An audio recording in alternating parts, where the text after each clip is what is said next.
Chick-fil-A's. Yeah, Chick-fil-A's is better. Jam, man, what's good with you, bro? Same shit, different day.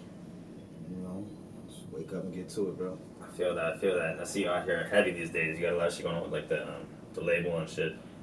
I wanted to ask you, like, how many people's in Straight Drop, bro? Okay, so as far as artists, if you include me, 7. But then, you know what I mean, 7 official Straight Drop artists. But then we got some people that I've, like, decided to work with on the side. You know, people I believe in personally and just, you know, help them out. So, I mean, we're really strong as a whole, as a team. I see, man. I've been seeing you do your thing now for so many years. And one thing that I always say, you know, especially like, you know, me and Thelonious supposed to sit down a lot. And we'll always talk about you. And, like, when I first started out, man, I came in the game and, like, I came into, like, the local scene at, like, 2015. And I was, like, 20, 21 years old at the time. I was young. I didn't really know anyone who had anything going on in the city. I knew Felix Black, and I seen one video by Supa. And I knew Loud because we went to high school together. That was about all I knew as far as people in the city go. And then all my peoples. Yeah, man. And then it was crazy. When the way I met you, I came to your house. I didn't even know anything about you. It was my dad had a restaurant. He had the Summerdale Diner. Okay. And he had a waitress there named Brandy. Okay. Brandy was dating NASCAR back in the day. Okay, yeah. And so I didn't know about him either. And then I knew Felix, and so Felix would tell me about Off the Wall Gang and shit. And so I had a high respect for y'all because at the time I was still at the level where, like, I was just making music, so it was just like I didn't like now when you know when we do features and shit, we have to work kind of smart. It's all strategic. Yeah, absolutely. But you know, back in the day when it's like, oh, you make music too, let's collab. It was on that type of time. So you know, I came through whatever, and I did a couple tracks with NASCAR. When I came through, it was Your Crib. Yeah. That Henny and Apple. I remember it one time. Oh yeah, for sure. Yeah, absolutely. But yeah. So she was like, you know, Dad's coming back in town. She was like, probably get you, you know, a feature with him or whatever. So I'm like, cool. So I link up. I come to your crib at the time, not knowing whose crib it is. Yeah. I didn't know you made music. I was there to see NASCAR, and then you was there, and you was running through beats for us to pick from because I didn't have any at the time. And you came across a beat made by Off the Wall Gang. Shout out my bro, man, Off the Wall Gang. Yeah. But yeah, seriously, because when I was out in LA and I made Hunger Pains too, a lot of people might not know, but it's only the production's only from Harrisburg. Oh, dope. And that's when I was living out in LA the whole time I made that. And that's another thing too people don't even know is that I'm back from LA, and I've been back. But you know, when I was out there, I made that whole project, and I asked for production from 717 producers because I wanted to keep it in the city. I didn't want anyone saying like, yo, RoLoS went Hollywood or. Yeah. I just asked him if he wanted to be a part of it, if he wouldn't mind. I didn't say anything about money. He sent me 8 beats. That's how bro work. He don't know how to work another way. And the funny thing is that the first song I did with NASCAR, that beat, you ran through and I liked it. I grabbed it and fucking you told me I would have to holler at him to buy the beat before I released it. Bro, this is before I thought of it. I didn't know anything on the business end of music at this point. I wasn't buying beats. Right. I don't do none of that. I couldn't even afford the beats. So I put the song out hoping that he would hear it and just be like, oh, this nigga nice. Yeah. I fuck with it. It's cool. It's cool. And that's what happened. And so when I asked him for beats for Hunger Pains 2, you know, I didn't know what type of time it's going to be on. I didn't know if it was going to be like, yo, what happened to that beat? You know, you owe me for that or whatever. Nah, bro, it was mad dope. And the one beat I chose was All My Life. Yeah. With the Fiona sample from Shrek. So, yeah, man, it's dope, man. Yeah, I remember that beat. And from there, yeah, I remember taking that picture with you that one day too at your crib, and this is crazy. I think I gave you my mixtape or some shit. And it's just crazy. I never thought we'd be sitting down here, and then I didn't even know who you was, and now as time went on, I've come to hear a lot about what you got going on, and I see it, and I see your growth, and I'm younger than you. I look up to you like a big brother, so it's and I can still say that I'm proud of you in a way, which is I appreciate that for sure. Yeah, that's dope. But yeah, we came a long way from there, bro. Like all of us, like everybody you mentioned, literally I have a relationship with. You know what I mean? So that's dope, bro. Like to know that we're all still working, even though some of us might not be doing music at the moment. Everybody's still working. You know what I'm saying? Like for instance, Felix, that's my dog. He's like one of the most underrated talents from around here. Seriously. You know what I'm saying? But right now, he's doing semi-pro wrestling or I professional wrestling. I don't even want to make it sound professional wrestling. You know what I'm saying? Like he got this whole thing going on, bro. Like some WWE shit. I'm like, this is dope. You know what I mean? And it's you. Like it's who he is. But Yeah, that's one thing I respect a lot. I think he's always been him in a way, and honestly, I think with me it's like I've had a lot of trouble trying to find what pocket I want to fit in sound wise. Like I've had a lot of people, including yourself, tell me that versatility is my strong suit, but I feel like there has to be, you know, I'm sure you know, there has to be some kind of a lane. I feel like to enter, and I feel like lately I just don't know what style I want to choose. So I've been bouncing around. Like on Two Face, I did like the half trap shit, half melodic. But you know, lately I've been in the underworks of what I've been doing in the studio. I've been making a lot of music that's kind of hunger pains, like really having to get back to the pen. Yeah. So. Yeah. Well, that's good. I mean, like that's the beauty about being an artist. Like it's really expressing your individuality. You know what I mean? So I believe that artists that tune into that lock into who they are as a person, their art comes out the best. Like I had to learn that. You know what I'm saying? Cause like I'm a very versatile artist. I've seen you go through every phase of the hip hop trends. I've seen you go from before I even knew you. I went back and did my homework on you. I seen this. You had Intellect way back in the day. I was like, yo, Eskimo was spitting.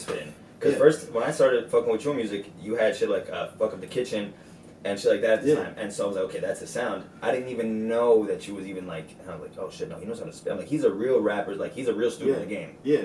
And not just that, it's just like art imitates life, right? So in my real life, I've had a plethora of experiences. You know what I'm saying? Like real. You know what I'm saying? Like I've been in the gutters of gutter, bro. I went to private school for a couple years. You know what I'm saying? Okay. Shout out Church Farm School out in XMPA. You know what I'm saying? Okay. It's an all boy charter school. It's like dope. You got to score all high to get in. How old was you when you did that? That was 7th and 8th grade. I was there. You know what I'm saying? But then I got put out because my other lifestyle stayed with me and I was ratchet and they kicked me out. You know what I mean? But like a lot of different stuff, man. You know what I mean? Like going to college. You know what I'm saying? Being a trapper, goddamn being a rapper, goddamn being a father, everything. Like all of that stuff makes you who you are. And so, like as an artist, you gotta stay tuned into that and not try to fit in a box. So like, and this is so interesting because I didn't even know any of that. Like, I honestly wanted to always ask you, how do you manage to keep it all together, and how do you stay so sane and cool about it? How are you father? Because sometimes I'd be forgetting I know you a father. Sometimes because you make it seem like I don't know, like you. Yeah.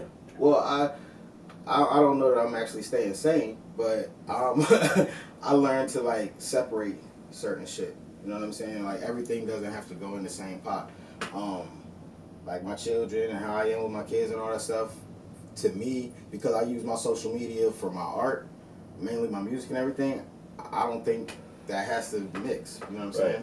I don't gotta show you on Facebook every day that I'm with my son for you to know I'm a good dad. Right. You know what I mean? Absolutely. It's not your business. Absolutely. But, I respect how you manage to run a label, how you're a dad, you're like a husband, you got all these different ventures, and I'm 26, trying to still get my shit together, and I'm looking at you like, how the fuck is you doing it? You gotta learn to separate stuff, man. So, where do you get the term or the name Eskimo from? So, Eskimo was like my street name. Like before Eskimo was like my stage name, my name was like, I had a bunch of names. I used to go by Shorty Wop. I used to go by Castro, goddamn. Like, I had all these weird names, you know what I'm saying? But when I finally locked in, I started going by Eskimo Jones. I think that was about 17 or 18. And then that was the move. Like, all right, I'm Eskimo Jones. And it came from what I was doing, you know what I'm saying? I was a snowman, you know what I mean? So, you know what I mean?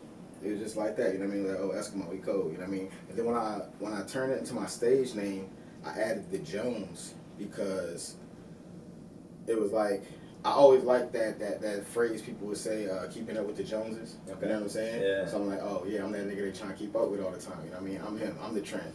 You feel me? So I just put it together, Eskimo Jones. That's dope, I like that. Yeah, it's so funny. A lot of people these days, they think that RoLoS is my actual first name. Like, and it's so funny, and it's like, I got that name from, it's actually part of my middle name. Like, it's actually spelled as such in my name, but I was writing a bar one time, it was like 2010, 2011, and it's just mad embarrassing. I used to have I used to go by G Money at the beginning of it, as if there isn't a 50,000. Yeah, nah, I feel it. Yeah. You know, back this is like the era where I remember like the first beat I rapped on was like Nuck if you buck and like shit like that. And then I had this one line where I said something because my middle name is RoLoS, and I said something about like the KO, like knockout, RoLoS. That's how it goes. And I just thought like KO. Let me take the KO out of RoLoS. I wrote down like knockout RoLoS. And then I seen the RoLoS and I was like, you know what, let me make the O's small. I wrote it down. Once I seen it on paper, I knew it was it. Yeah. And like a year later, it took time for it to like cling to people. First people were like, oh, like this George, you know, and then yeah, that's dope though. I like honestly when I first seen it, I was like RoLoS. The candy popped in my head. You know they got the kid. I was like, well, where is he going with this? What is it? You know what I'm saying? But yeah, over time I figured that because I think I seen that somewhere you had said that, or maybe you told me that. But I was like, okay, I get it now. That's cool. Yeah, it still sucks that when you go to search my name up, like, just all chocolates. It's like 20, 30 pages of Google is just chocolates, unless you put a song title with it. That's what it is. One of the first things that stood out to me when I met you was your ethnicity. Okay. You know what I'm saying? I'm like, damn, this dude's Egyptian. Like, first I didn't know it, but then like you said it, and I'm like, Egyptian, like, damn, that's rare, you know what I'm saying? Like, and I like rare shit, you know what I mean? So I always see my thing like, okay, that's dope. He got something there, you know what I mean? Because you don't see a lot of Egyptian rappers, or like I don't anyway, you know what I mean? But then I gravitated to it because like I had family that actually lived in Egypt. You know my cousin Jared. Yeah. Like him and his mom, they lived in Egypt for a while. Oh, shit. And and I was always fascinated with Egypt and Egyptian culture. Like I said, when I was younger, my life was versatile in experiences since I was real young. So like there was a time where I went to a Afrocentric school, you know what I mean? And so that we learned a lot about ancient Egypt and all that. And I felt a connection with King Tut. And you know what I mean, after I learned about King Tut, I would always tell. You know what I'm saying? I would always like tell people like I was King Tut in my past life. I know I was. You know what I'm saying? Like, I think that's where I started. And I don't even know how it connects, but I think that's where I started building my confidence from. Was like when I learned about King Tut, like I connected with it and I felt like I was him. You know what I mean? So I started carrying myself like that. Like, man, I was a king in my past life. I was a god, bro. Like, you know what I mean? And you know, it's kind of weird, but that's how like I just built up the confidence that I have. Yeah. Yeah, that's dope. You know, before I started making music, I had absolutely zero confidence. You know, I was like a little like I was a loser as a kid, bro. Yeah. I was lonely. That's what it was. So when I interacted with others, like it's funny when I was young, I would just watch TV, and I was a big wrestling fan too. So I watched WWE, and I would always just think like, what did they do to get to be that guy that I'm watching on TV? Right. I want to be that guy that I'm watching on TV. Mm-hmm. And so I was just I didn't know what I wanted to do. I just knew as a kid I wanted to be famous of some kind. And you know, it's crazy then, you know, as shit evolves. Like I had no confidence at first, and then when I started making music, that'd be the only time I'd be confident was when I was spitting a verse. That's the only time I could look you in your eye. That's when I was spitting a verse, you know what I'm saying? And then it just grew as then people started to kind of put the respect on top of me from like indirectly, you know what I'm saying? It'd be like, oh, like he's nice, that's RoLoS, you know? And from there I had to like, okay, I'm like, dope, that shit big me up. And you know, I think at some point, all the attention I wanted, I achieved on a personal scale. So like when I was in LA, my video got put on World Star. I'm in Venice Beach at the time, working every day, so like it's everyone there, so like people recognize me from World Star on that day. Yeah. So people legit, like I'm walking down the sidewalk, you know, I'm from here in Harrisburg, so you know, like we're not the friendliest people on the East Coast just in general, you know, so like when people just holler at you from a distance, especially in the dark, you don't acknowledge that shit, or unless you acknowledge it, you know, it's probably not good. So so I just keep walking, but you know, I hear people in the back like, yo, World Star, you know, and then, like it just got weird. I hear people actually legit riding down the street with my music bumping at the red light. And then here at home when I go downtown, you know, everyone would see yo RoLoS, you know. So it got to the point where I got all that, and then I didn't like it as much. Yeah. It got weird for me. And then like I always kind of felt like I was a black sheep just in terms of whatever the mainstream, whatever people liked, whatever was trending, I generally go the opposite way, and I don't know why. Like, I'll tell you, I was the hugest Drake fan until Drake became Drake. I was the biggest, like, I fuck with everyone until they become, I don't know what it is. I think I just like to be unique in that sense, and I don't try to be that way. It's completely natural. And so I think once all the attention came to me, I was like, people still don't really know who I am, because I have a lot of things that I never disclosed, like with the whole ethnicity thing, like, yeah, I am bilingual. Actually, English is my second language. Right. I speak it better than Arabic now, but, you know, like, when I was a kid, being that I was, you know, I had 3 older siblings, we had the same dad, different mom, and they're in Jersey. Well, we would see them all the time, like once or twice a month, and so I would say New Jersey was a big part of my upbringing as well. So that's why people might notice my accent's a little different, even though I did grow up here in Harrisburg. Yeah. I just, you know, like I adopted some shit from them, and then, you know, I was young. I was just always depressed for some reason. I don't know what it was. I don't know if it was just being lonely or whatever, but I was diagnosed like early, and they medicated me in high school, and it wasn't good. And so, like, as I'm an adult now, people show me less attention. It's kind of weird. And now the way the shit's trending, like, people are just losing their. I feel like people are losing their moral code as time is passing on. Like 5 years ago when I met you, there was more real niggas than there is now, quote unquote. Right. You know what I'm saying? So like now I feel like everything is all a facade, everything is all a lie. You don't know. So I feel like I've distanced myself from whatever's trending down the rap game. It's not what I'm striving for. When I came in to make rap music, I wanted to be like 50 Cent. I wanted to be like, and now this is so far from that. So it's not really what I want to do. And I feel like I lost touch with making, like just having fun with making music. Right. And I didn't want to be that guy that everyone looked at all the time. And then I came back from LA, and I kind of kept it low key that I was back from LA because I didn't want people to think that I'm back from LA because I failed, and that wasn't the case. It was personal reasons. So there was a lot of like ego shit I was battling with. So it's crazy how going from a kid I had no confidence to gaining way more ego than I had been able to capable of handling. And then now I'm just trying to find my middle ground and what it's, you know, it's going back to what it's like to be organic. And you're a great example. You know, like when I first came in, like, yo, everyone respects you. And everyone respected you then, and they all talked up about you, and I was wondering why the hell you fucked with me, but I thought, hey, that gives me hope in like humanity, just in general, like not everyone's gonna be so tough, like not like I thought. If some people I worked really hard to get a feature with, and they still never fucked with me or what have you, and so seeing you do that, it makes me like this, like these days now I'm giving back to the younger generation, because I remember what you did for me, so now that I'm a little bit older, I'm doing the same for the people that are coming after me. Well, that's just humility 101, bro. Like, you know, of course, I'm proud of what I've done. You should be proud of what you've done, you know what I'm saying? But the respect and the clout or whatever that you get is earned, you know what I mean? Like, so I appreciate recognition, but it makes me appreciate myself too, you know what I'm saying? Because I know I earned that shit. But regardless of all of that, we're still humans first, you know what I mean? At the end of the day, you know what I mean? You came to me on some music stuff. I love music. We have a common interest from the gate, so of course. What's up? You know what I'm saying? It's open, and you were a genuine, respectful person. You know what I'm saying? So it's like, yeah, of course. You know what I'm saying? I'm gonna fuck with you, and you was willing to invest in yourself and all of that. Why wouldn't I fuck with you? So, I mean, I appreciate that, man. And I wish, you know, a lot more people saw it that way. But you know, now that it's crazy, and especially the two different like branches that we kind of grew from, and where we've kind of ended up now. I see everything you got going on now, and I feel like, yo, out of all the years, one thing I would say is that you were always able to change with the times. You're always able to stay present. And now I feel like, honestly, like, big bro, like, for real, you was always killing it before, but I feel like now you finally, I feel like the stars is aligning with your hard work right now. I feel like is what it is. I feel like you're finally getting to where you deserve to be. And I feel like it's just the beginning, but I see it, I feel it clicking for you now. Thank you. And it's dope to watch. Thank you. I appreciate that, for real. And I feel the same way. Especially in hindsight, you know what I mean? Looking back, it's like, you know, hindsight's 20/20. It's like, damn, Yeah. Maybe I wasn't everything I thought I was, but at least I was working to be that, you know what I mean? And even now, I know I'm not at, you know what I mean, full potential. But like you said, the stars is aligning and certain things are happening that are great. I think in life there's always like a yin and yang in that though, because just as the stars are aligning and things are great, there's also other things on the other side of the coin that, you know, just lurk, and at any time things could be different. Right. You know what I mean? So you have to cherish it. Right. And you have to take advantage of it. Yeah.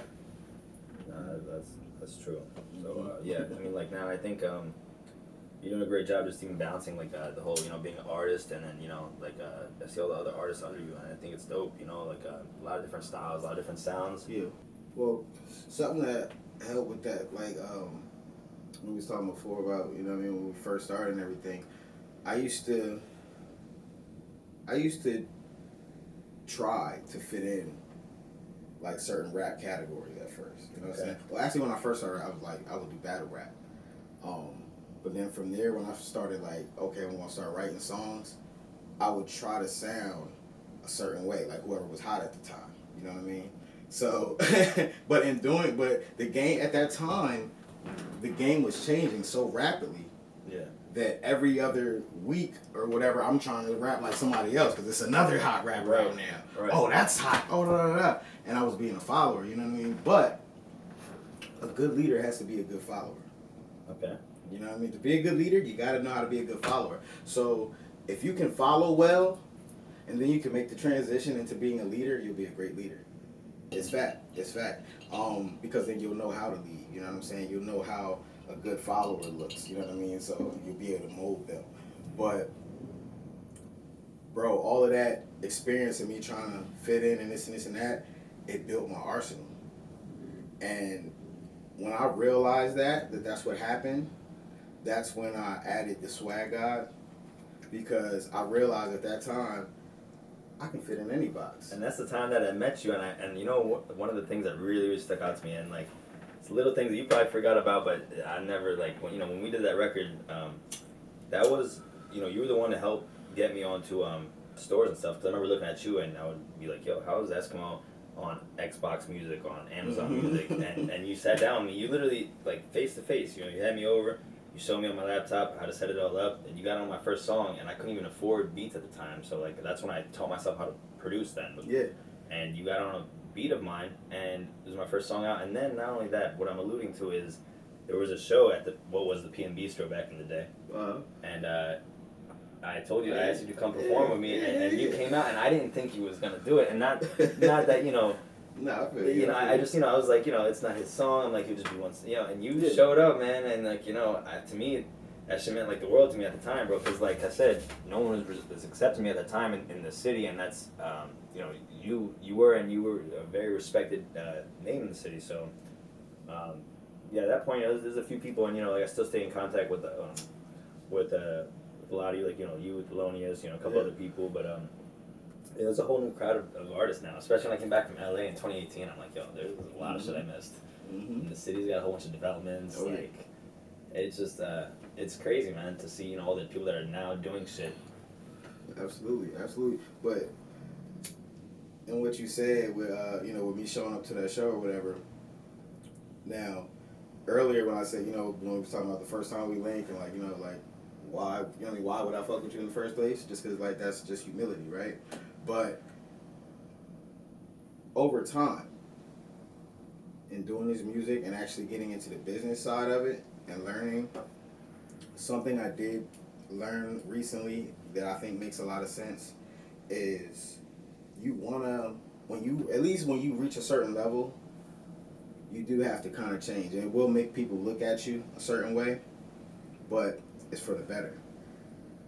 When you get to a certain level, you have to work with people that are on your level or above you, because anything less is going to stagnate you. Once you get that gas and you're really on the playing field, that's just the way it goes. Business-wise, it makes a lot of sense. You know what I'm saying? Right. You don't want to work with lesser products. You know what I mean? Right. So, I mean, it's just real life, bro.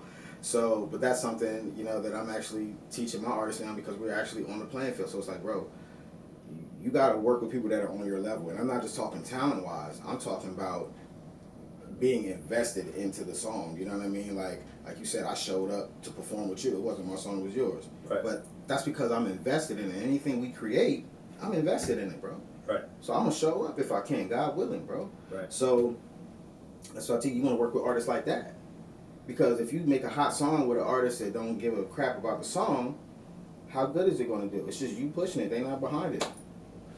Absolutely. You know what I mean? And that, and before we move to something else, that brought a jewel to me that I want to drop on people. Go ahead. Especially like young, hungry, independent artists. I know in the mind you think, like a lot of artists think like, oh, trying to get in the game, you're thinking of a shortcut to get in the game. You might have some money, so you're thinking, oh, I want to get a feature. That's going to get me jumping. Somebody that's hot right now. You got people hitting the Instagram trying to find their manager. You're hitting up the manager. I'm trying to book the feature. Da, da, da, da, da. Right. Boom. Okay, you get through to somebody. All right, we got you. young so and so do the verse for 7,500, right? You like, fuck. Yeah. You know what I'm saying?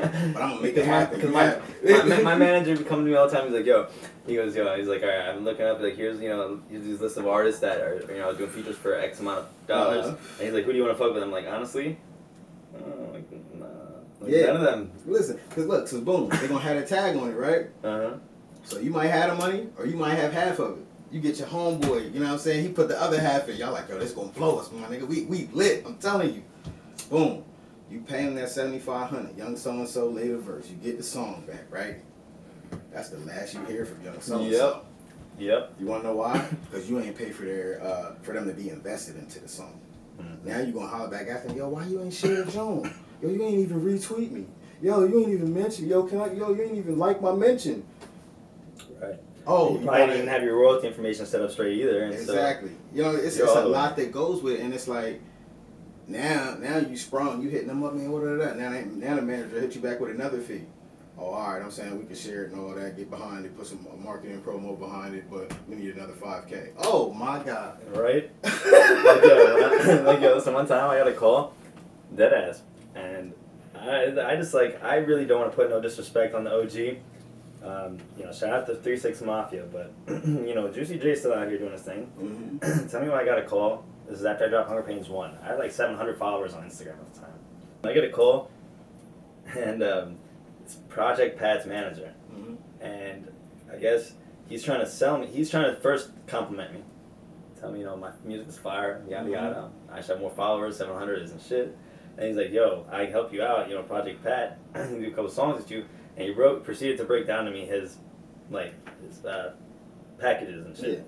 Yeah. And essentially what I would have been paying for is like $2,500 or some shit like that to get him to send me something on his own, basically a pre-made hook, and I would refill in the rest of it. And that would be the end of it. And I'm like, why?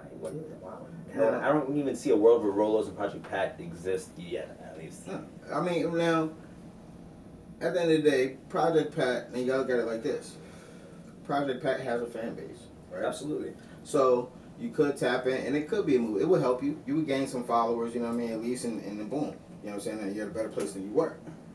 But it's only going to work if their team gets behind it. You see what I'm saying? You've seen artists from Harrisburg get features with major people. Right. And it did a little numbers, and then it fizzled. Why? Because you never seen that major artist share that song or promote that song in any way. Right. So their fan base didn't really know about it. So how should you go about it then? Should you even look to get a feature? If you're an artist trying to come up, should you even look at...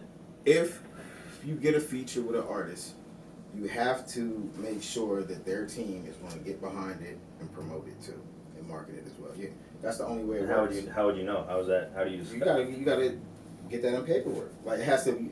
One, you gotta look realistically. You gotta look at that artist's schedule. You know what I'm saying? That artist might be touring right now. They just dropped their own project. That artist, you're not gonna get in their schedule if they're at that point, right? Because they're focused on them. You know what I mean? Unless y'all song is that fucking hot and you got a lot of money to go with it, then they might say, you know what, this makes sense for us too. Right. But you gotta think that's the business behind it. We as artists are looking like, man, it's lit. We're gonna make some hot shit. But the business people are like, listen, does this make sense? Are we gonna get paid this way? More than we're getting paid right now. Right. So, you know what I mean? That's really the key. It's having a relationship with them people and knowing, all right, we are all behind this. We're all invested in this. Right. What is your experience being an Egyptian American artist? Or how is that how the term is? Well, or how is it? Okay, so honestly, this is a great question. My whole life, I never, like, when they ask me, like, on an application or something like ethnicity, I never knew what to fill out, ever. And then my dad would never help, because on top of it, like, okay, so my dad is dark, my mother is very light-skinned, and my father would tell me as a kid, like, stop that, like, what are you doing, like, that's some white shit. And then, okay, so I guess, like, we're black, and other times he'd be like, stop that, what are you doing, like, that's some black shit, whatever. Yeah. So what the fuck, like, I guess we're white, like, what the fuck are we, So I was always confused as a kid, so I'm like, I don't get it, So then, like, I guess I went to a predominantly white school, and a lot of kids were very jealous, and it was more so like if you were different, you got accepted, not made fun of. But I was on that peak. Like I said, I'm very light skinned. Like I'm like my whole life I played the card. I could be both black or white. You know, whatever I need to be. Right. So, Right. Yeah, for real. And then kids in school just get jealous and mad at me all the time. And just be like, yo, like you're not even black. Like they would just look at every little thing I do and then be like, you know, like people just picked at me all the time. And that probably goes to the whole thing. You know, I never had confidence. I was always picked on in that manner. But as I got older and I actually went to the military, or I tried to, but then I actually have a very severe, rare condition in my eyes. I believe the term is called lens luxation. This is the reason that I got kicked out of the military, and it's something I struggle with actually every day. I'm like very blind, bro. Like I don't drive at night at all. Like I'm legally blind at night.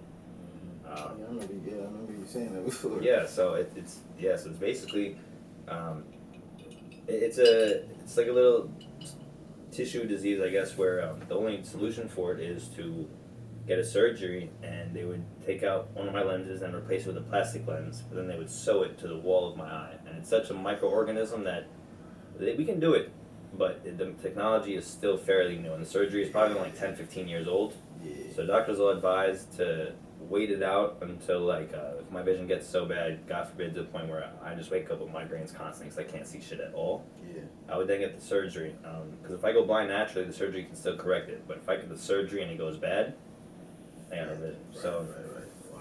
So yeah, and then it adds the whole, the depression, anxiety thing, and this is probably why I don't show myself too much on social media. I try to, but then again, I also have this mystique about me. Like I said, I don't follow trends. So when I post, it probably looks like it makes no sense to nobody, and I'm kind of aware of it, and I kind of like it in a weird part. Yeah. But sometimes it would be nice to. There's a couple of the artists I respect, especially their fan bases. I would say like XXX. I really admired his fan base because he was able to be himself so much, and he was very flawed. He was by no means perfect, but I respected him entirely, and so, it's something I try to work on constantly. But as far as the whole Egyptian American thing goes, I always had that bicultural, like dual lifestyle. Like I went home, my mother spoke Arabic to me. They made it Arabic, like Egyptian food, and then I went to church, which was Egyptian, and then Coptic as well. So Coptic was like an ancient language. I can read it. It's crazy. I can read it, but I can't speak it. Okay. I don't know what it means. Actually, yeah, I guess I read 3 languages. Actually, I don't even read Arabic. I know how to read a little bit, but I mean, it was very strange, bro. Honestly, like, because like I said, people love to put you in boxes. Yeah. And people love to put you in boxes that they can relate to.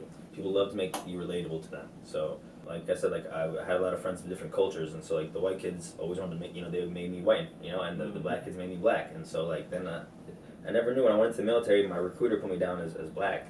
Meanwhile, I guess somewhere it's written that the certain top 3 countries in Africa are considered white, like Egypt, Lebanon, and like maybe Syria or something like that. So I'm like, man, I don't fucking know. So Egyptian American, I guess, would be the term. I don't know what. That's why I just let people decide, what it is. I guess. Yeah, it's very strange. It's still strange. Like I said, I still don't know what you classify me as. So. Yeah.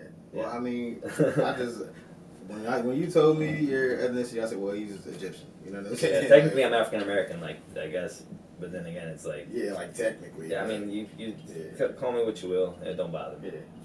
Yeah. Nah, that's cool though, man. But like.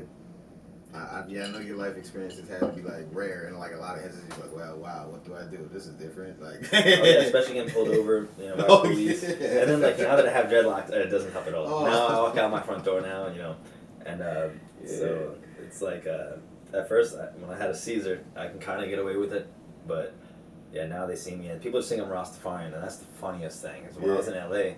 Constantly. You could pass for it too, yeah. Bro, they would constantly pass by all the Rastafarians, and they would just say Wagwan Rastafari every morning, and I would just Wagwan. It was just like I'm not even. The one bull started a fight with me because I was smoking a cigarette, and he was not having it. He was like, yo, the Rasta is not supposed to smoke tobacco or whatever, and he got real pissed. It's funny as hell. It's crazy how perception is it's a motherfucker, man. Perception is a motherfucker. Yeah, it really is, bro. Wow, man. Yo, that was funny. So, but let me ask you though, like, I just love like hearing like the stories about your past, because I remember there was a point in time, I don't know if it was you or someone else I asked, because I had asked about that Eskimo story, like how you got that name. I don't know if it was NASCAR or Felix or someone back in the day or yourself. Someone was like they were just like, yo, like you're tapping into like dirty waters, like yeah. You know what I'm saying? Like, so I was like, all right, I get it. You know what I'm saying? Especially because you know, okay, this is a perfect point I want to bring up too. So, you know, my father came here.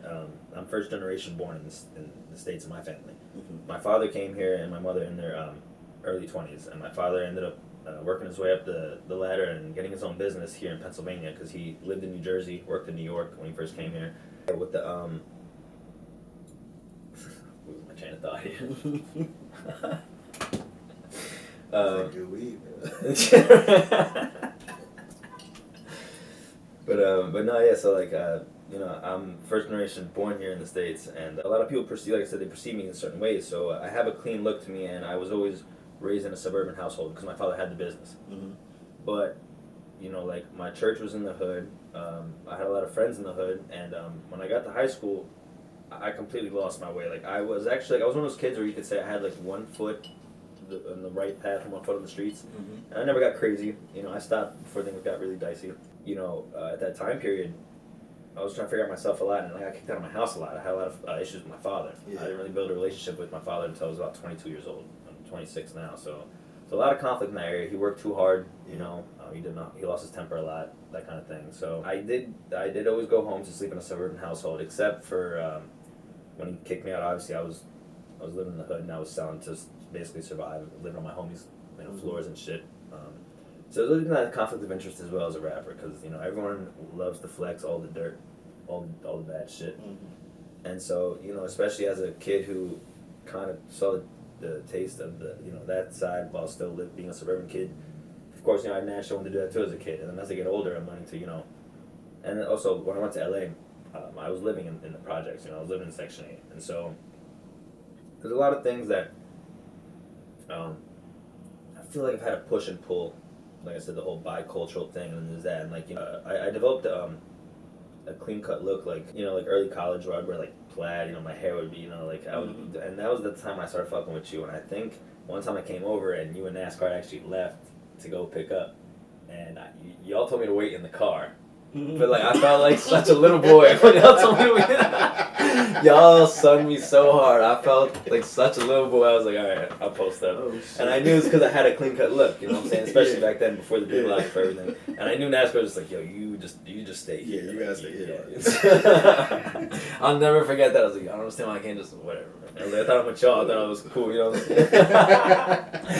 But yeah, so like I said, it's funny, and then like It's the perception thing really fucks with your own inner image of yourself, I think. Mm-hmm.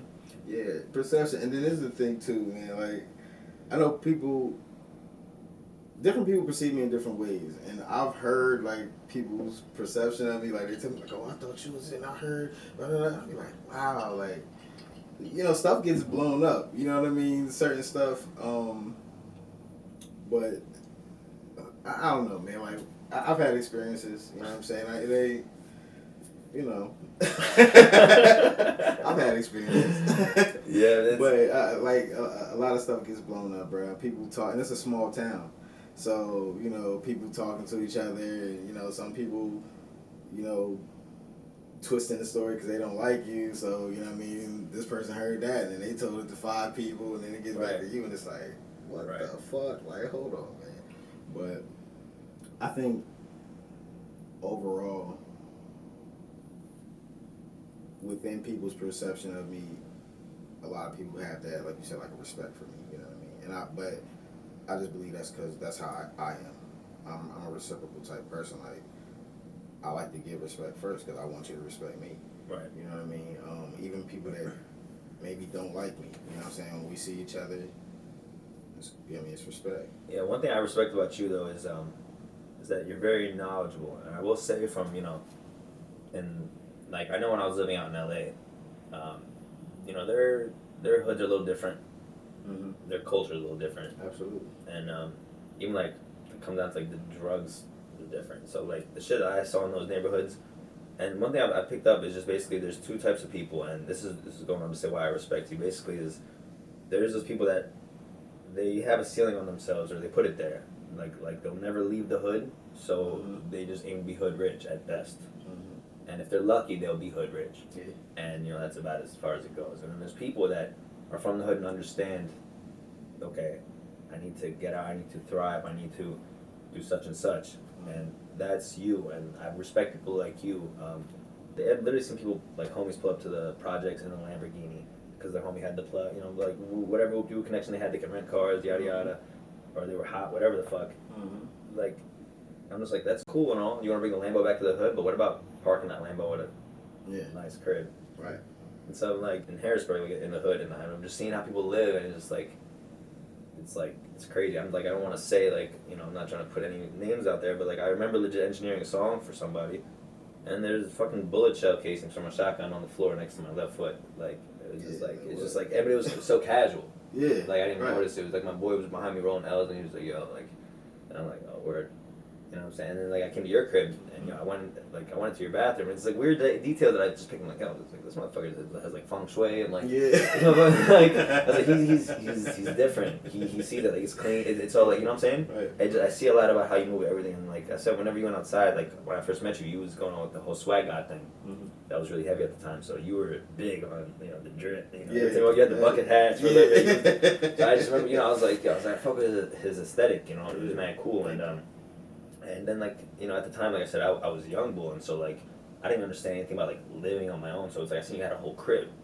And then, like, I had seen, you know, you was cool with NASCAR, and then, like, you know, you had Shishi, and she was really cool, and she was there helping you, and she made food for Yo in the morning when you was working in the studio. I was like, yo, he's got, like, really dope, like, life. I'm like, it's kind of low-key, like, and like, you have kids, and, like, I seen you play with the Xbox and shit like that. I'm like, he's mad dope. I'm like, because my father always raised me to think, like, once you get to a certain age, video games are for kids. Like my father worked too hard, and you know he didn't have it to where he had like options. He had to take whatever he could get. So, you know, he always raised me to believe that, you know, when you get old, you have to stop basically having fun. And then I seen you, and I was like, I didn't even know how old you were as a thing. I thought you were so much younger. Because I was like, you live like a younger person. I thought you were really around my age. No, I do, and like I honestly, like, my lifestyle is real different. Because, like, honestly, I never grew up with a father. You know what I mean? Like, at all. Never one day. You know what I mean? So it's like my lifestyle is really different, and I didn't have certain things that people that have fathers, they have certain things drilled into them because that, you know what I mean? That person is a man, and they feel like, yo, this is how you be a man. Blah, blah, blah. I never had that, bro. Right. I learned how to be a man from people that I gravitated to as a young age. It might have been a sister's boyfriend, or an uncle, or a cousin, you know what I mean, or a homie in the streets. Like, that's where I learned my values and shit from, and also from the places I was educated. You know what I mean? That's one thing. My mom definitely made sure that I had good education. All the way up to basically to high school. I graduated from John Harris, which isn't a bad school, but it's ratchet, bro. Well, it was. Right. It got a lot better. But but other than that, I had a lot of private schooling, and it was real good for me. Do you think that's like a big part of maybe like the way you think? Or? Yeah, absolutely, because like public school, unless you have your child in a bunch of extracurricular stuff, it's just gonna teach you some bland ass basic bullshit. You know what I'm saying?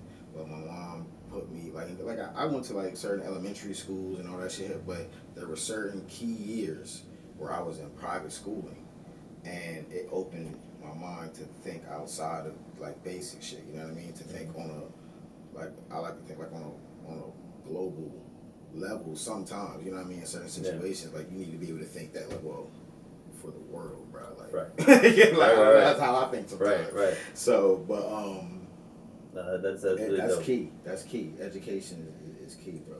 And even like just having like extra things about you, like you being bilingual, like that shit is dope. You know what I mean? Like, and I wanted to know, did you ever like do that in music? I've been trying to find the pocket I can do it in, but unfortunately, speaking English for so many years that my tongue now, it's like I have an accent. Yeah. So actual natives, when they hear me, it sounds funny to them. Yeah, and then like, you know, like I grew up with it, like not in school, like it was just in my household, so I never learned the formal side of it. Right. So just like English, there's a formal dialect, and then there's an informal dialect. Yeah. Like you would never like. But you know the slang then. Yeah. But that's good. Yeah, but like when the president does a speech Yeah. in Egypt, I don't know what the fuck he says. Oh. Like, you know what I'm saying? Like, my shit is more like, yo, what's up? Yeah. I don't know how to, like, be like, yo, like, greetings, like, Yeah, you know what I'm saying? I don't know what their formal dialect is, like, you know? So it's like, you know, I couldn't speak with anyone of respect, I guess you could say. Like, if I go hi, you know, so I don't have to speak, like, up to or anything like that. But, I'm trying to find a pocket for it. And, you know, what's cool is that my mother, who, actually, both my parents, let me just say that they were never behind me doing music for the longest time. Obviously, you know, they wanted me to be, you know, either pursue a medical career or own a business. Mm-hmm. And my dad, from working too hard in the business, they were like, fuck the business. Go to medical school. Mm-hmm. So I had it drilled in my head that I was going to be a pharmacist. So there's a lot of push and pull. Again, back to push and pull. There's a lot of time where I was like, yo, do I want to be a pharmacist or a rapper drug dealer? And it was like, what the fuck kind of fucking... like, that shit just collided with me in my mental. And it was like... it was just dumb. And so, like... yeah, I mean, my mom said she would help me now, which is really cool, you know. Because back then, my parents were not supportive of that at all. But now they've seen me, you know, that I'm doing things to a point where they're forced to hear about it. So they can't deny that I'm making some kind of traction with it. But my mom said she would help me get like the accent down right, make sure that I said it right. Yeah. So I'm just fine for the right. I'm just looking for the right space. Yeah, exactly. I think that'd be cool. Like the actual slang. I've been thinking about it for the last 6 months. I can't find the right. Like, you know, when it comes, it comes. Yeah. You'll get it. That's dope though, man. Like that's a dope ability. And maybe you could be the one to help me bring it out of me. You know what I'm saying? For sure. You know, that's what I do, bro. Yeah, I know. That's where my mind was going already. Like, nah, we gonna make this. That's gonna be dope. That'd be mad dope. Yeah. But like, I do like the way that you present things, especially lately. Like you've evolved to a point where, like, for instance, the Scream joint that you did, like. Okay. I like that, like aesthetically, bro. Like when I see what you're doing, all the makeup and the theatrics and shit, I said, "Oh, he went in." You know what I mean? I gotta respect that. Press sound on now. Let me hear it. Okay, all right, let's go.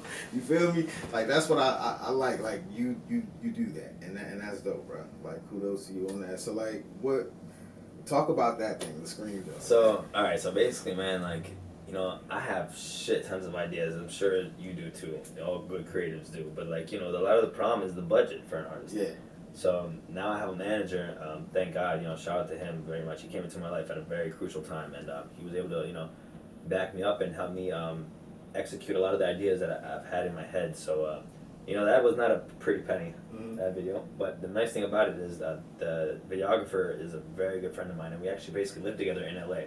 Okay. I basically lived on this floor where I was making, you know, I had my whole music equipment at his space because I lived in the projects. There was 5 of us, foreigners too, so it was like, I'm not making no music in no malls. There's no space to set my shit up. Right. So I had to legit find someone I could trust, and I met him through a Facebook group. I met him in person in Marina Del Rey, and then I went to a spot. I figured out I could trust him, and you know, he let me put my music equipment there.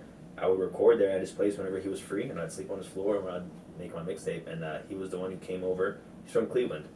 So and now he's on a bus. He's actually he's shooting videos for Tim McGraw. He's doing a couple other big budget films, and he's actually shooting. I mean, there's not much I could talk about. But he's shooting like a little short film that I'm on to be a part of, and we'll be filming it in a couple weeks. Dope. Yeah, good. And so you know, he came through, and I told him basically what I wanted to do. You know, so I wanted to pay homage to. And the funny thing is that I watched Scream as a kid, but when I think back about Scream, all my memories are of the movie Scary Movie. Right. So it's like so it's like I don't even go by the actual legit movie anymore. But I loved Scream and Scary Movie, and that movie was crucial to me. As a kid, that was one of like the 5 major movies. Like, Scary Movie was. It was funny as hell. It was amazing. It was like it just got whack after a certain point, but in the beginning, in its time, bro, you know how big that shit was. It was amazing. So like, I was like, yeah, let me recreate this. And we had a lot of different ideas of how we wanted to do it, but it was really cool. Let me talk about the behind the scenes. So basically, we go to Cleveland. He shows up, and those 3 girls that I murdered in the video. Yeah. Actually, we didn't have them at first. So we were in Cleveland. It was just me, my girl, my manager, and the videographer, and his 2 homies. And we had this Scream costume, and my girl's like, yo, we need like females for this. So she goes on, she makes a Bumble account in Cleveland. Mm-hmm. She really gets on, boom, we get 3 girls, and actually they happened to be Arabic speakers too. It's the craziest. They were just like me. Yeah. Grew up in America. Like their Arabic actually was weaker than mine, so I tried speaking to them in Arabic. They understood me, but they couldn't even really speak back. Yeah. And it was really cool. And they came through, and then we arranged it for you. Okay, I'm gonna murder every one of you guys a different way in the video, and they all did a great job. You know, so shout out to them. And my lady too. She did all the makeup, and she played the main victim in the screen. Yeah. And that took us about 3 days to film. Dope. We shot it in I forget it was Tremont in Cleveland, and then we went to downtown Cleveland, and we also shot another video that I'll be releasing.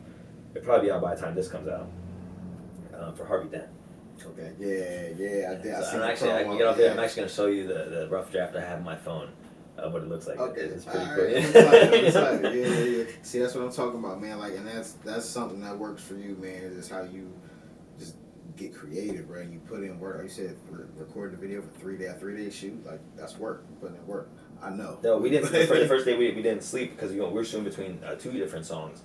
So I'm in a lot of different outfits. I'm in a lot of different. It's a lot of substances. A lot of it's a lot of interaction. A lot of So it was That's good though. But yeah, it was a good time, man. And it's a blessing to be able to be in a position where both you and I can kind of execute with a little bit of financial freedom, to the sense that we have a little bit of creative say now in what we do, a little bit more than we did before. Yeah, exactly. Because I remember back in the day, we were working with the same videographer, and I just remember things we didn't, the resources weren't fully there, and now it's cool. I've seen the stuff you got going on too, and it's like every day I just wonder how's Eskimo making this happen, bro? Yeah, resources is a big key. Like, the game ain't like it was back in the day. You know what I'm saying? Like, especially like, I'm an 80s baby, so I was really like growing up, really getting into hip hop in the 90s, right? And even then, the game was like still kind of wide open. Like, you could literally name all of the rappers that were out at the same time, right? Okay. Now, you can't do that. Yeah. The game is so saturated. It's hundreds of rappers. This guy's hot this week. Now this guy's hot. How do you feel about that? Because I've always wanted to know. Like, obviously, I would imagine that it's clear that you're rocking with whatever's hot, or either that, or you're just a smart motherfucking businessman. Either way, I respect you for it. But what do you think as far as creatively? And you've been able to make that transition, because I've heard your sound back then to now. Yeah, because, like I said, I used to always mimic the different styles or whatever. And so what I learned is I was just evolving with the music. You know what I'm saying? I became the music. Like, okay, however the flow of music is now, I can do it. You know what I mean? So that's what it is. But the whole time, I'm still telling my experiences. It's the same content. I'm talking about some girls, or I'm talking about some street shit, or I might be educating you on this one, or I might be standing up against racism on this one, or I've been doing this because it's me, but I just put it in different packages. That's dope. That's dope, man. Like I said, it's something about your whole aesthetic area, man. It's dope, man. Like I said, you got a really inviting energy, which is really dope, especially for people that first meet you. It's like, I know, like, when I first met you and a couple other people that I've met when I first came in, a lot of them were, kind of intimidating or whatever, what have you, and you had a very inviting energy, and it was, you took me into your crib, and I respected the whole thing, and so, like, now it's cool that, like I said, like, I never thought we'd just be, like, I feel like I speak to you now with some type of, like, dignity and accomplishment now, as opposed to, like, don't get me wrong, I still always ask you, I'm still like, I look at you like a big bro, I still hit you up all the time for questions on random shit, but, it's cool now in the beginning where I was completely new to the game, to where, I feel like I talk to you with some kind of, like, I've got something to show now. You've progressed, my brother. You definitely have, and I've seen it, bro, I see it. You progressed the whole way around, your aesthetic, your music, your grind, everything. Like, I see it now. You know what I mean? I mean, I seen it then. You know what I mean? I seen the potential.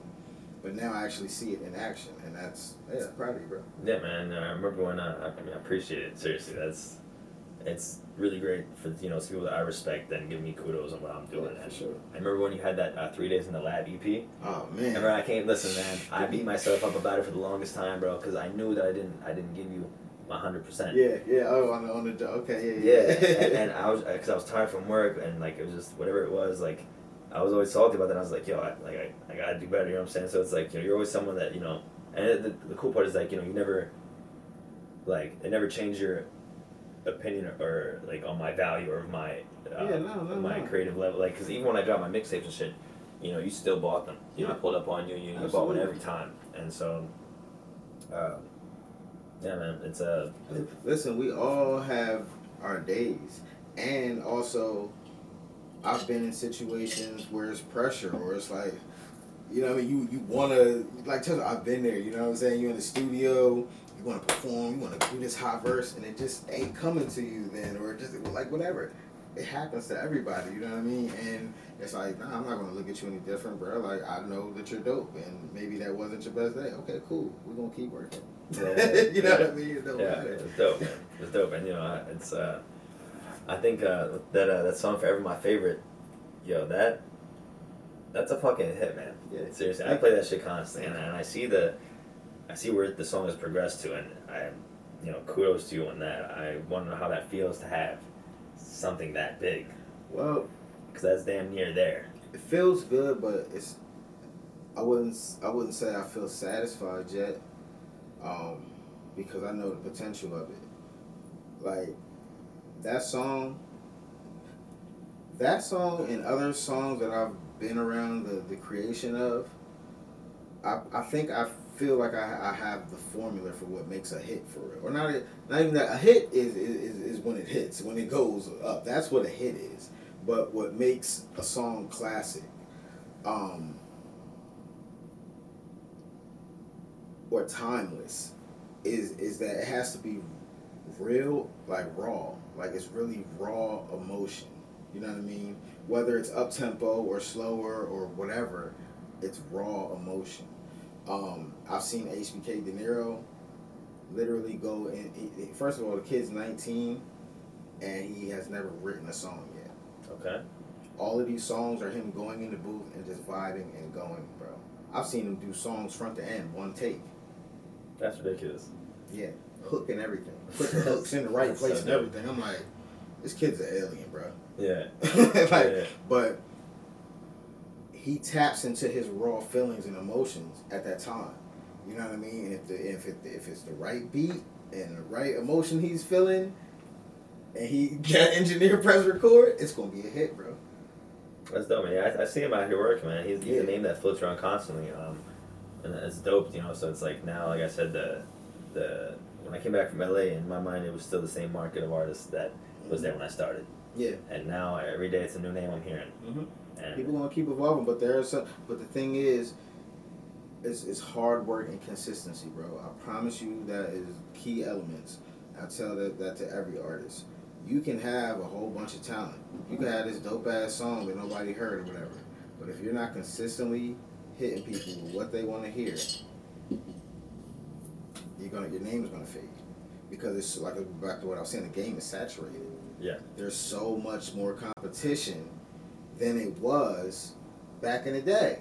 Right. It was easier to get in it. You could be really dope and have a tape, a fucking what they call them, a demo. Remember? Or oh, this is my demo. Yep. Nigga, you could have that. Take your team, go up to a record label, go in there, boom, boom, listen, da da da, perform your shit. Oh, because they seeing, oh, this guy's hot. This song is a go. We can put money behind it, get it on the radio. We can put this guy on stage. We're gonna make money off of him. Yeah. The game's different now. Right. You gotta already have a fan base. You wanna know why? Because there's so many rappers out here. There's people on Instagram with millions of followers. You don't even know who they are. But at any moment they can blow. You wanna know why? Because they got the recipe. They got all the fans already. Yeah. A record label's gonna say, "Oh shit, he has 1 million followers. We can make money off of him." Yeah. If it's organic, you know what I'm saying? If he really has people following, like, yeah. Immediately, they don't give a fuck who you are and how talented you are. This guy's gonna get him the bread. It's ridiculous, man. It's it's so wild, man. You know, like I was one of those people that I still, you know, I'm still trying to dissolve that little chip of like, rap's supposed to be content. You know, I'm still trying to like I just like I like a lot of the new stuff. There's some things I hear though, where it's like the second you start to sound like you're biting someone else's sound, which is common. Yeah. Or like. You know, well, there's only so many places. I mean, I just like I see it in the city as well. I see it with a lot of these newer artists. You know, there's a lot of people, a lot of names that my manager brings to me, and I look at these people and I think, this isn't for me. Yeah. You know, it seems as though it's not a fully talentless or effortless game nowadays, but it seems like it's kind of growing to that point. And I feel like, yo, you remember when a couple years back they would make like these little memes of like what rap is gonna sound like in the future, and they would have like all this techno. I deadass feel like in the future rappers are gonna go extinct. I feel like there'll be a small niche market for the real spitters, and then the mainstream market is just gonna be DJs. I think it's gonna go to a DJ's world, and these DJs, deadmau5 or like Skrillex, I think they're gonna take certain artists. I feel like if you're already in the game, you're there. But I feel like to get into that point would be very hard. I feel like someone like a Roddy Ricch, someone that you could take he has great vocals. I feel like they would take him and they would just throw him in all these, with drops and shit, almost like that Turn Down for What with Lil Jon. I feel like in 5-10 years, music is gonna go to that, and it's like whatever people can grab sound bites from. I feel like that's what. But no, this is the thing. Everybody, especially with social distancing now, everybody wants something to watch, right? At the end of the day, we're invested in these rappers because the song is what catches you. But you get invested into these rappers' lives and their lifestyles and what they're showing you and the fashion and the blah, blah, blah, blah, blah. So there's always going to be an entertainer. Now, rap itself, the music, it's always evolving. Right. It's going to evolve into something different, into a different sound. You know what I mean? Everything has a time period, bro. Nothing is forever. Every sound is going to have its time. Right. You know what I mean? It's at a certain point. It's going to be at a certain point where if you're just like backpack spitting, lyrical, it's going to be a time where that is like, no, bro. You don't hear people sitting around tapping and doing this like nobody. No one's doing lunch ciphers no more. No one's banging on tables. Exactly. So and realistically, everything has its time. It has a time shelf, bro. And that's the thing, you know what I'm saying? The sound is going to evolve into something, but we're always going to be invested into people's lives, into a celebrity. You need a celebrity, bro. Like, I just feel like the music will, as time advances and as technology advances, I feel like it'll just be the influencers, and whatever platform there is, TikToks, the future, whatever comes after Instagram, whatever comes after Facebook, I feel like it'll be all those things, and like they'll just take sound bites from your trending videos and they'll just drop them in these fire ass fucking beats. Yeah, it might. And it's just gonna be a techno collage of colors, and you're gonna have 4 words in that song, and like you're only gonna be as good. Like I'm telling you, I feel That's like scary. it's. That's a scary. I feel like future, it's. bro. I'm telling you, because I feel like technology is gonna get. Think about the sounds we use now in beats versus back in the day. Think about the effects that we use now. It's literally robotic. Yeah. Literally, imagine in 10 years when things could be so much more robotic. You know what? Robots is gonna be hot, bro. They gonna make music on their own and they gonna pop. You know what kind of makes me believe that and lean towards that is the fact that not only does the music and everything evolve, we as humans evolve, and our time, our attention, our attention span gets shorter and shorter and shorter and shorter and shorter. Everybody has ADD, bro. It's shorter, shorter, shorter, shorter, shorter. Right? You know what I mean? It's true. And I believe you. Like in the future, Yeah. commercials are going to be 2 seconds, but you got so much fucking information in that 2 seconds, you're good. Yeah. Like that's like for real, bro. It's weird. It's like the fucking. All it makes me think of is like the end of those medicine commercials where they have the guy throwing the disclaimer at the end. And Yeah. Look at that. Yeah. Like, all right, yeah. Shit might Okay, cause a I'm lot hungry of again, blah, blah, blah, or whatever. You know, it's like it's weird. Oh my god, that is nuts. Yeah, that's crazy, man. It's like I listen back to some of the music I love from high school. Mm-hmm. As a matter of fact, there was a couple like I'm getting back in my Wayne bag just to like slap myself of who the hell I am again. Like I go back and I'm thinking, God damn, how long is this song? Right. This shit is so This shit long. over yet? I'm like, there's 3 verses. Yeah. Lollipop was like 6 minutes long. Yo. Oh my god! All right, I got all right, so I'm good, fucked I'm up good. at the 3rd verse. I got so fucked up. I was like, there needs to be an outro right here. I was like, I listen to way too much NBA Youngboy. Like, Yeah. there needs to be 1.5 hooks and a verse. Yeah. You know what I'm saying? Shout out to Wayne, bro. He's a goat. Yo, Yeah. he really is. Who's your top 5? Dead or alive? Dead or alive. I guess I'm gonna just base it off my personal of what I lived in my time period. I didn't live to see Tupac and Biggie at their peak. Mm-hmm. So for my living I'm experience, talking not just rap. I'm talking music. Oh, you can include rap or everything. I'm talking about artists. okay, well I'm gonna say Wayne is definitely in that list. I'm gonna put Beyonce in there. Mm-hmm. I mean, there's a lot of producers I think are amazing, but I think Michael Jackson, obviously, Mm-hmm. Whitney Houston. Mm. See, the last one I'm gonna probably give to talent. I'm gonna just give it to Eminem just for talent. I think I've never heard anyone really write like him.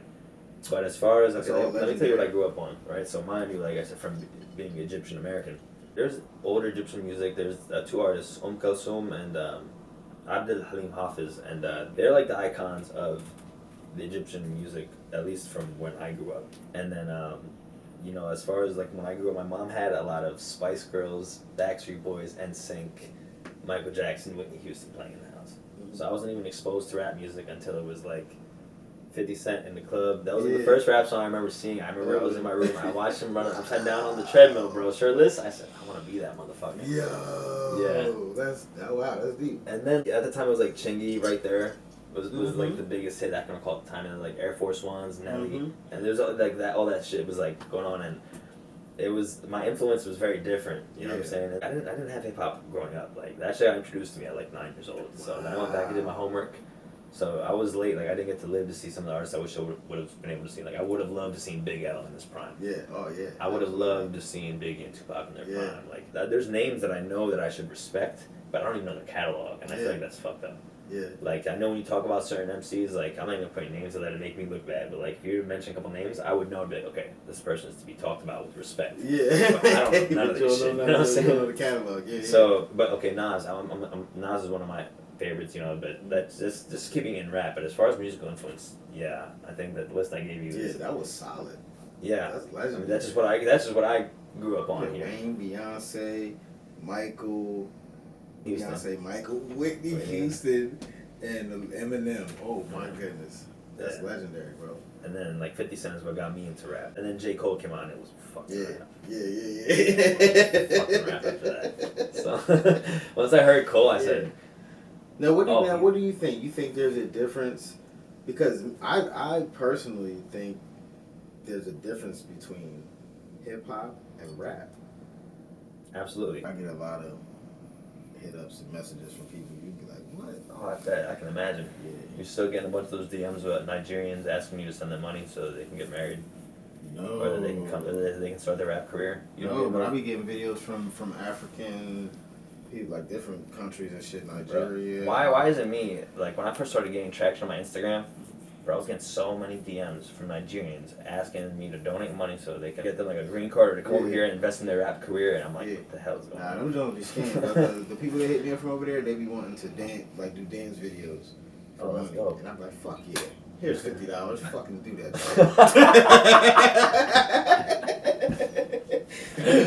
I seen you posted a burger that you made. You was charging $30 for it. I was just kidding. I just want to let you know that listen. I would like to go toe to toe with you in a burger competition.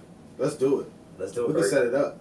Let's do it. Listen, it's funny because last night one of my bros, my artist Pedro, he had a show last night at the S Club, and we could do it there, bro.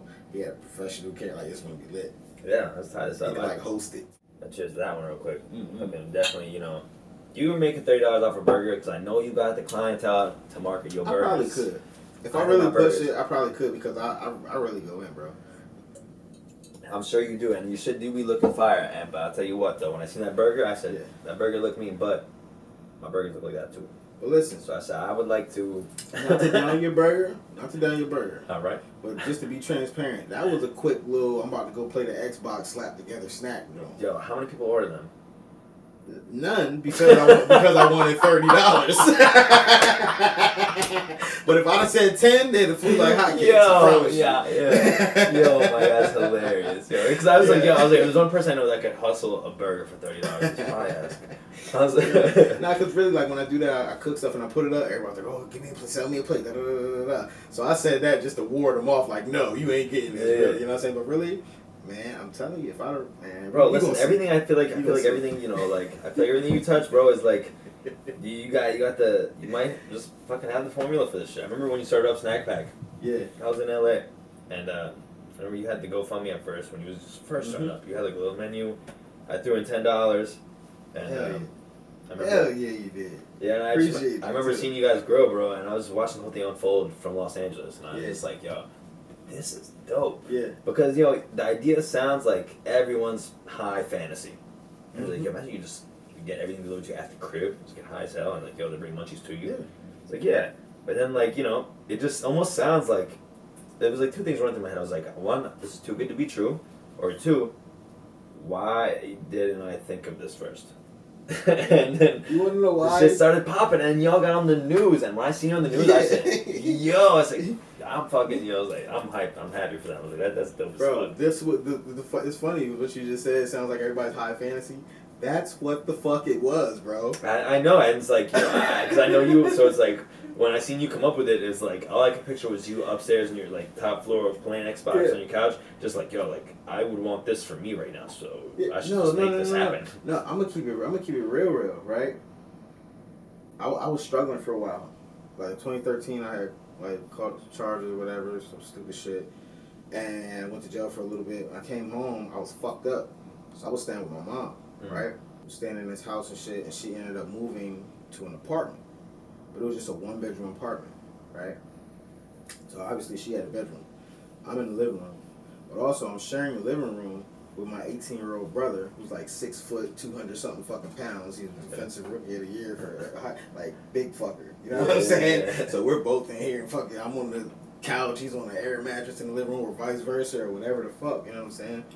And I was working at Red Lobster. Moved up pretty fast. You know what I'm saying? Because of them skills. You know what I'm saying? I was certified. Fucking up the kitchen at Red Lobster. You know what I'm saying? So, but I had got fired over some bullshit, bro. Like. Bro, on some shit, the manager started coming at me, bro, right? Because I had a bald head, right? And I had like my beard, like my beard like this, but like a little bit lower, like 5 o'clock shadow, looked like a little bit like 10 o'clock shadow. All right, so, but it was low, but I have a fresh shade, right? Manager comes up to me, he's like, "Why don't you got on your hairnet?" I'm like, all right, I'll put one on, you know what I'm saying? So I went back to grab it, and I grabbed a beard net too. And I came up to him, I was putting on the head, and I'm like, I had the beard in my hand. I'm like, bruh, you came up to me and asked me to put on a hairnet, and I'm bald head. But you ain't say nothing about my beard. You said, well, it's not protocol to wear a beard net, but it is protocol to wear a hairnet. And I'm like, when I'm bald? And he's like, yeah. And I'm like, all right. I'm like, you a nut, bro. Like, because I was pissed, you know what I'm saying? That motherfuckers would inspire the whole album. Listen, right? I got a bald head. Right. So, but anyway, long story short, they fired me, right? So boom, I'm staying in my mom's crib. I got unemployment for that shit though, you know what I'm saying? So I'm sitting there, you know what I mean, getting unemployment, trying to figure out my next move. I'm like, damn, I gotta get out of here, but this shit, unemployment shit's slow. I'm getting a couple hundred a week, you know what I'm saying? Like, I gotta, you know what I'm saying, figure some shit out. And so one day I was high as fuck, sitting in the living room, just plotting and shit, and I ran out of blunts and snacks and shit. So I got on Facebook, was like, yo, I'll pay somebody to go to the store for me right now, and blah, blah, blah. So these two chicks, I guess they was at the bar or something, just kicking it, and they seen my John or whatever. They ran to the store, got my shit, brought it to me with the receipt, boom. So I paid them that, paid them the tip, you know what I mean? Good looking. And so then, like, it became like a little joke between us, you know what I mean? They hit me up and be like, you need a snack pack or whatever, you know what I'm saying? Okay. I was like, and I'll be like, yo, yeah, or I'll be like, nah, you funny or whatever. So then we got cool. And I ended up dating the one for a second, and we came up with it, you know what I'm saying? It was like, remember we used to snack pack you with her? She was like, that'd be cool if it was like a real thing. And it just clicked in my head, and I was like, it is a real thing. What? We've been doing this shit. What? Yeah. Hold up. Then I started thinking, she had connects to wholesale. I would use her connects, get a bunch of shit, and I created a menu. You know what I'm saying? Remember when I first started? I remember the first menu. I had a menu or whatever. So it was just everything that I could get for the low, or I could get at the Dollar Tree or whatever, like food and snacks and shit like that. Yeah. What? I'm buying it for $1 and selling it for $2? Right. Hell yeah, or $3, depending on what the item is. Right. Hell yeah. So I created this item. I stocked all the shit in my mom's crib. She's like, what the fuck, all that shit? Yo, I got your freezer stocked, your refrigerator. I got fucking coolers stocked full of snacks, cabinets everywhere. I'm like, don't touch none of this shit. I'm selling it. Yeah, I would have ran through all the beef sticks. Bruh. I know you had them beef sticks, bro. Bro, my 6 foot 200 something pound brother, bro. I wanted to fight him every. Bro, stop touching my fucking chips, bro. I'm selling them. You know what I'm saying? Like, yo, I had to like going through with this dude, bro. But that's what it was, bro. I started doing that. Of course, at a delivery fee. Psh, started whooping. It got popular. Did you get a vehicle for that shit? Yeah, well, I had a few vehicles. Okay. I had, because what I started doing was what I did with my unemployment and shit. Of course, I broke mom off for some bills and shit like that. And then the other money that I had, I got on like Facebook Marketplace, Craigslist, all that, just looking for the cheapest motherfucking whip I could get. But I knew it was gonna run a little bit. You know what I'm saying? Like a Borat truck. Yeah, like a Borat you know mobile. what? Boom! Oh, you want With 3 the bear and all. Yeah. Yo, Borat, that's my motherfucker. See, top your Borat mobile, and then you started snack packing out the bag. Straight up, bro. Like that's hard as hell. You like the hood ice cream man's hero. That's what I was going for. Yeah, when I was in LA, it's funny, like with the Mexican culture out there, there's a lot, like we had what we called the elote lady. Mm-hmm. I don't even know if people out here on the East Coast know what elotes are. Mm-hmm. It's basically corn on the cob. Oh yeah, the street corn. Yeah, bro. That's just my wife makes that shit. Oh, for real? Yeah, dude. Yeah, she's half Puerto Rican, bro. Bro, I've seen she makes some things, bro. Like I've seen her even like that. One time she just made breakfast for NASCAR, and I was just like, why are her scrambled eggs and waffles look so good though? I was like, it's just eggs and like waffles. Like that shit look fire as hell. Hell yeah. No, yeah, we don't have to do this burger competition. I'm gonna have to fucking invite y'all over sometime. Yeah. My girl, if y'all come over one night, it won't be me. It'll be my girl cooking. Cause we're gonna take a trip somewhere, bro. We're gonna take a trip somewhere. You know what I'm saying? My girl just wake up, make breakfast, so let's get it. Hell yeah. My girl's Asian, so she does all kinds of different shit. Like, one time she brought back, it's the funniest shit in my life. She brought back a fucking bag. This is when she first moved in. It looked like a bag of mulch. And, it's sitting right there. It's inside of the bottom cabinet. Big ass white bag, right? Like you put fucking half a body in there.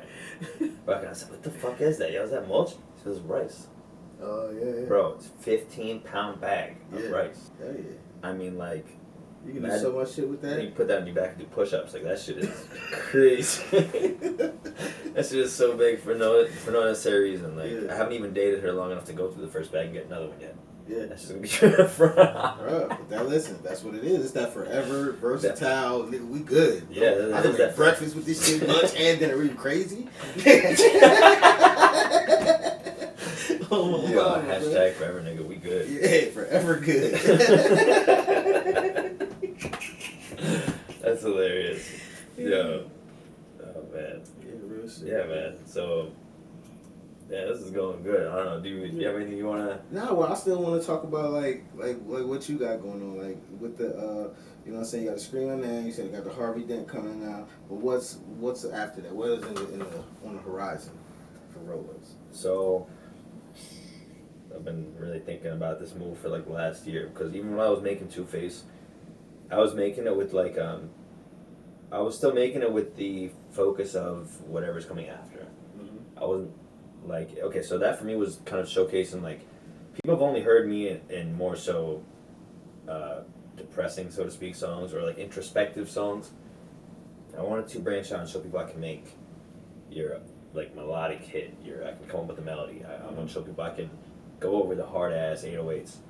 And then really what I'm trying to get back to is, and it's a mind, spirit, energy thing, as cliche as that may sound to some people, I'm really trying to find myself in a part where I feel most balanced again, and I would like to get back to my Hunger Pains flowing. And I want to end the series on a Hunger Pains 3.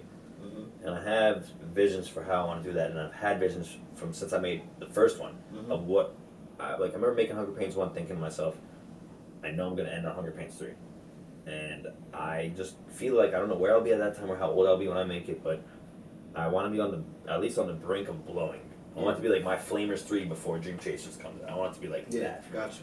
So, I feel like until I achieve that project, and I have some songs for it, I feel like I'm probably going to just go Russ on them and just drop a song a week, 2021, and just, kind of work that and see, what catches with the people, and whatever catches, I'll distribute, and we'll be going out there and shoot videos for and whatnot. Now I have my lady, she's filming now.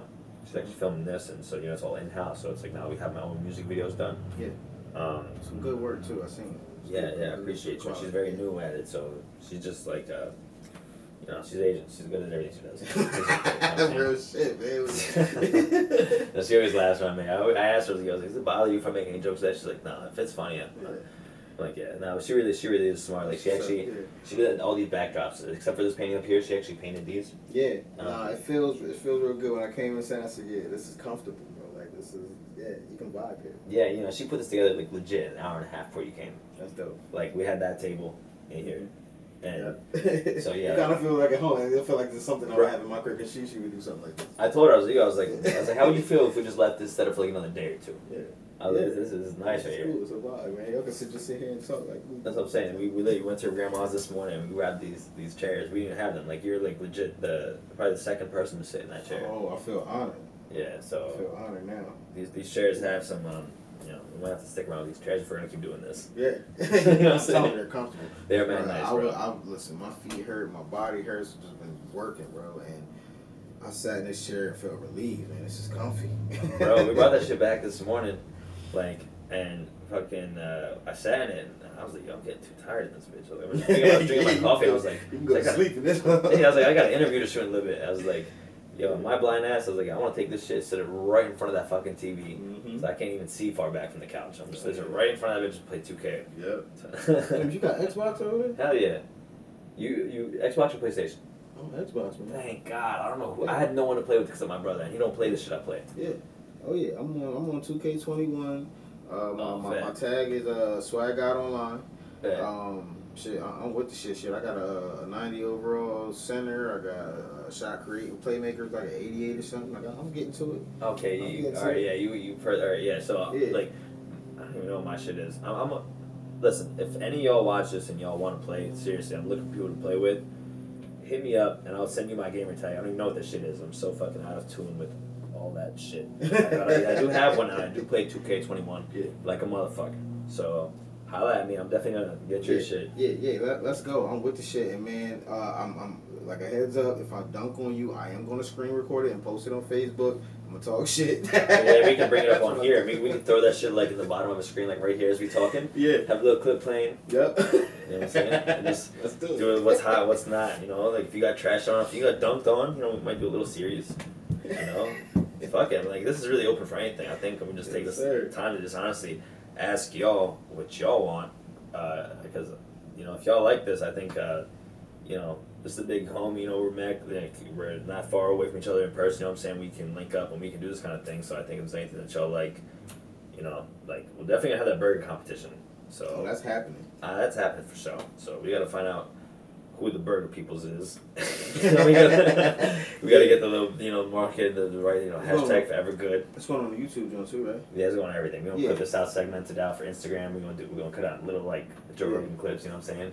Yep. So look, take this time right now, click that subscribe, John, and smash that bell so you get the notification. Don't lag. You know what I'm saying? So, yeah, I mean, I think the burger competition would be a good idea. But other than that, I see a lot of eventful ideas coming. You know, I feel like since last night, since we've been on FaceTime, the light bulbs have been like strobe lighting on and off for us. So, yeah, you know, I've never been one to like even video like gaming or do like any of the Twitch shit. But do it, man. Yeah, for the YouTube, man. For the people who tune, there's this thing, man. Like I said, everybody has ADD now, right? Yeah. So they need somebody that's doing a lot. So you want to be able to tune in to somebody and be entertained, bro. If somebody can make you laugh, if you can relate to them because they do something that you like, it might be music, it might be gaming, anything, bro.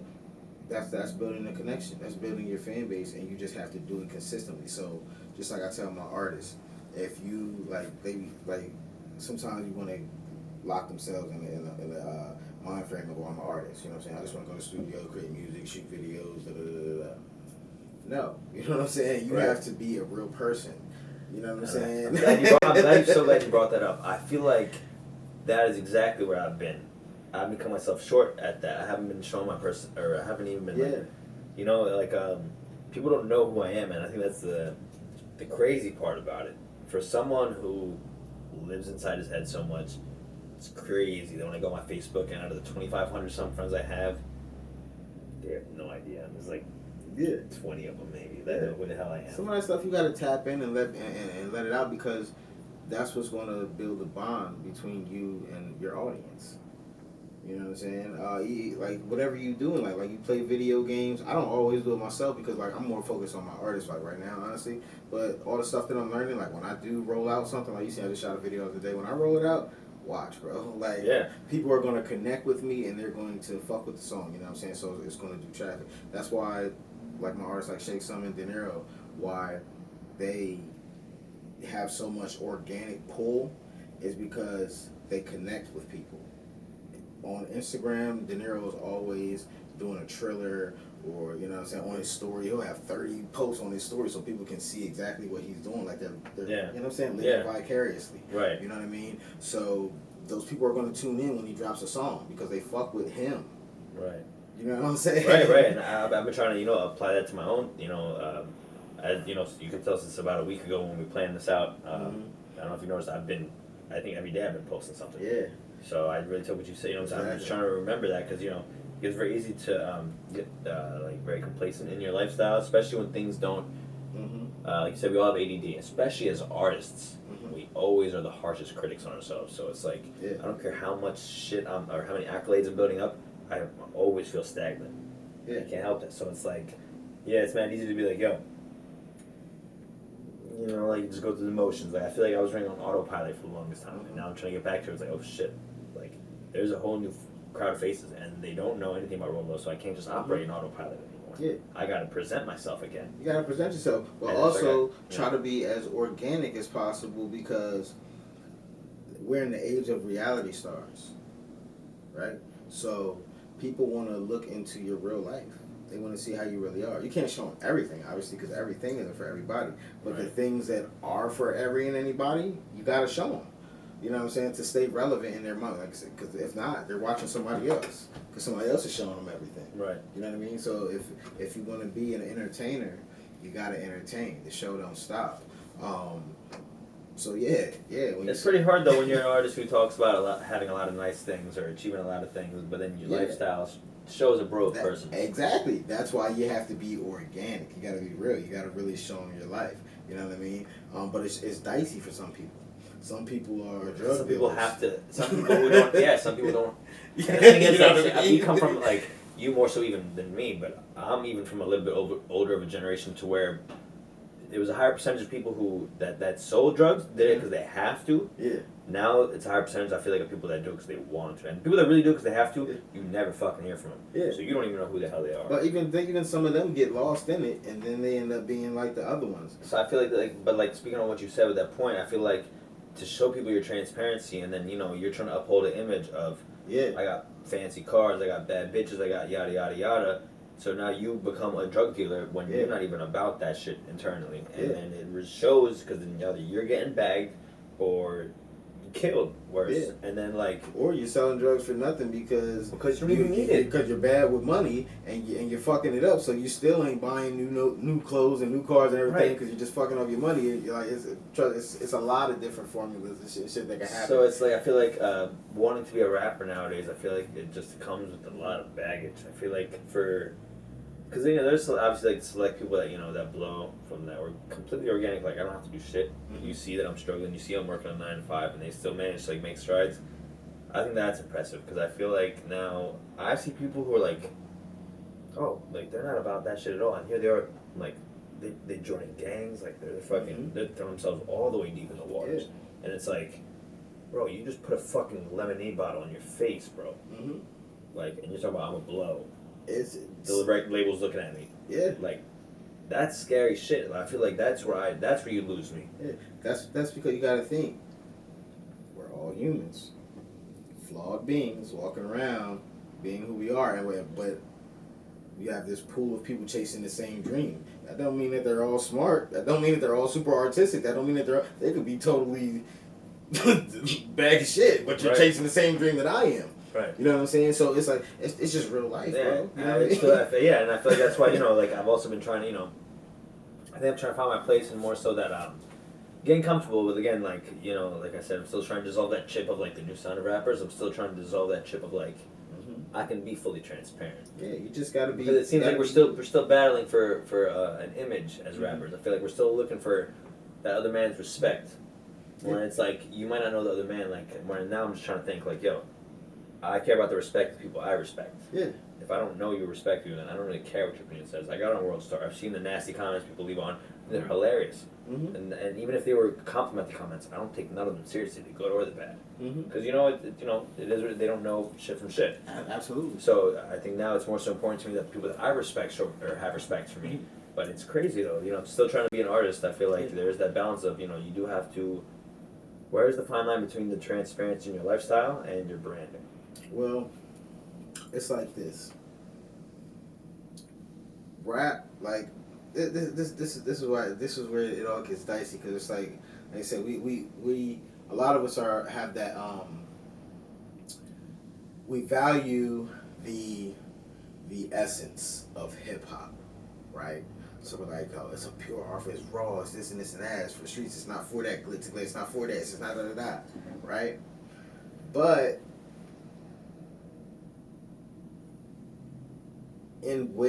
rap music came in because I think that is the spawn of hip hop that went commercial or mainstream or whatever, right?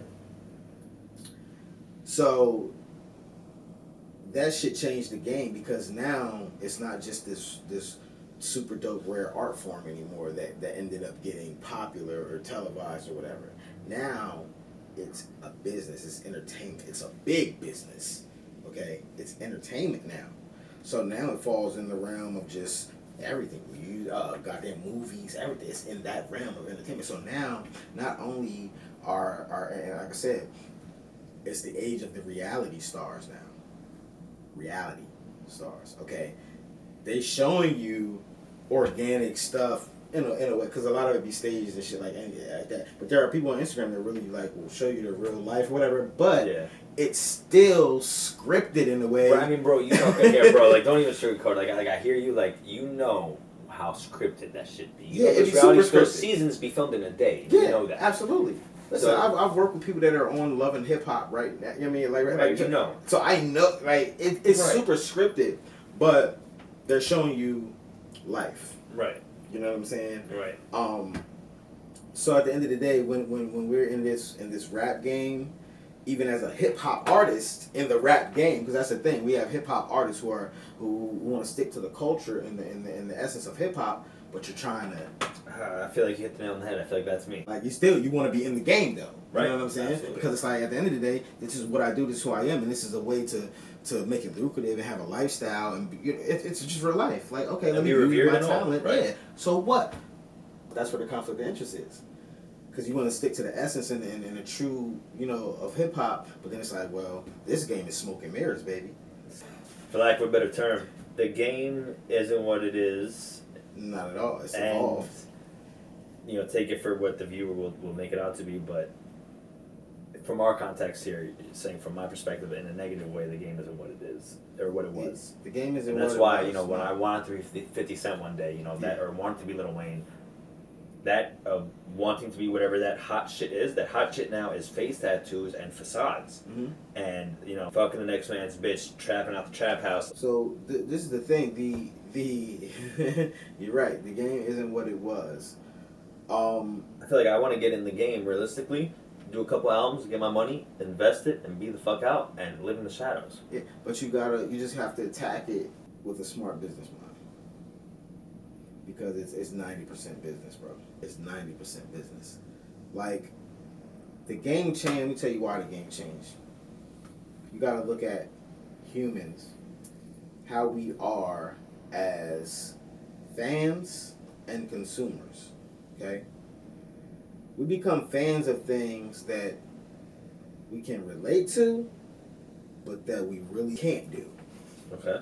We are attracted to people. They become stars and celebrities to us. Why? Because they live a way we can't every day. Yeah, because let me tell you a perfect example. Like the artist, Shakesum. Mm-hmm. I never met him. I never heard of him before a day in my life. But obviously, when I seen you posted of him, I looked at his shit. And that one song that he has, I can't remember what the name of it is. I think the first one I seen that you posted of him. Gas?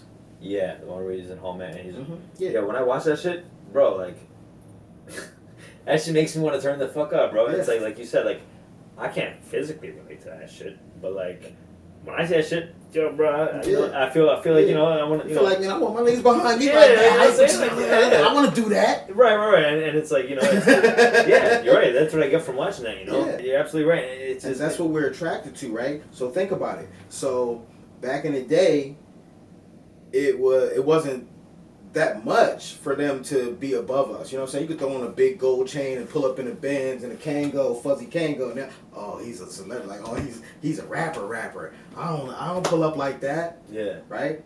But now everybody pulls up like that. It's You kind know of what I'm by saying? fake jewelry and it's encouraged. Yeah. It's So now like, it's like, so now what's the next level? Oh, you gotta have a face full of tattoos and shit, because you can't do that because you gotta go to work tomorrow, fool.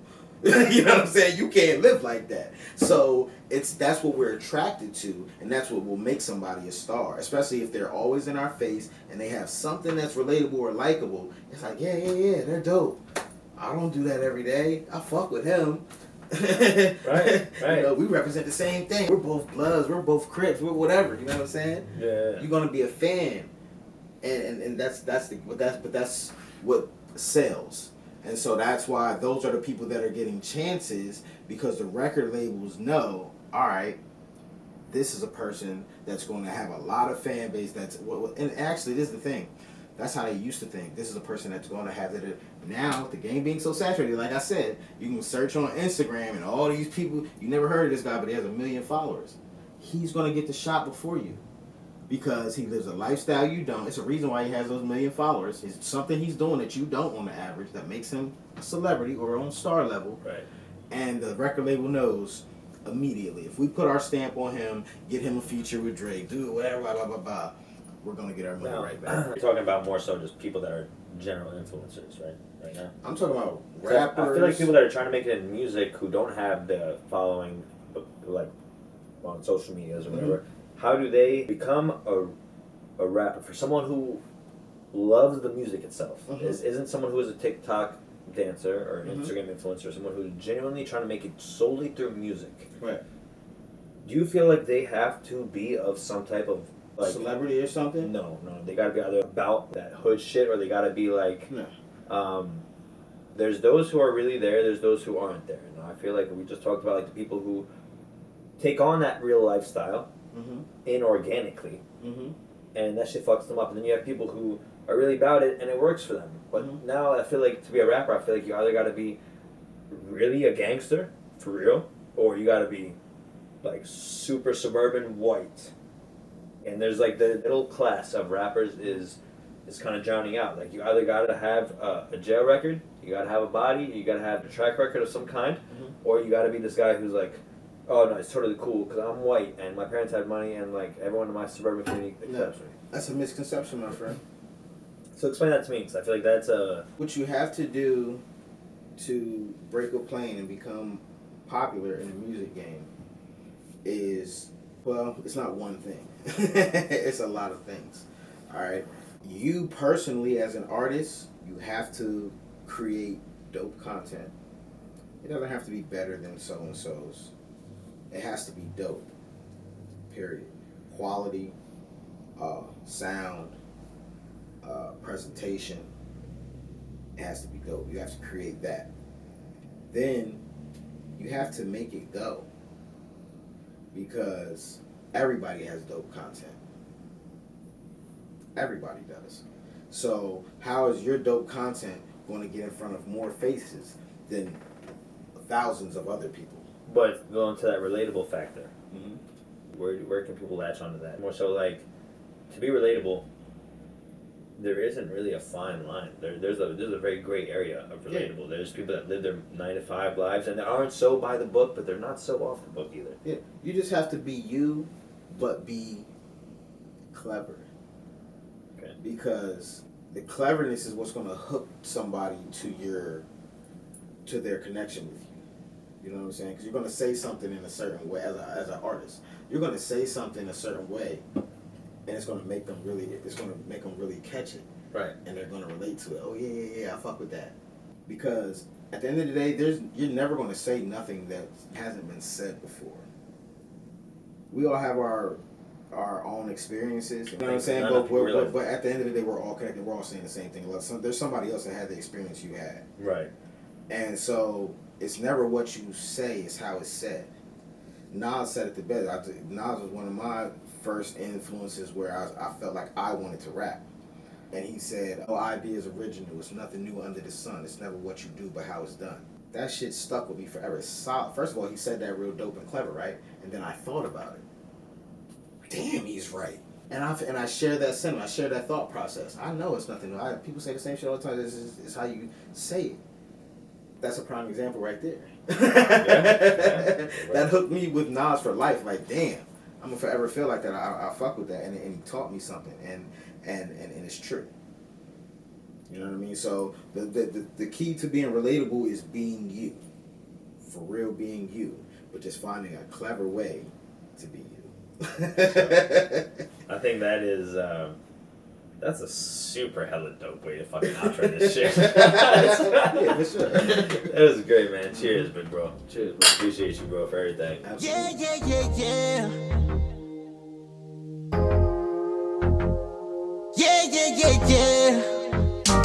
I be tryna claim you like a dependent.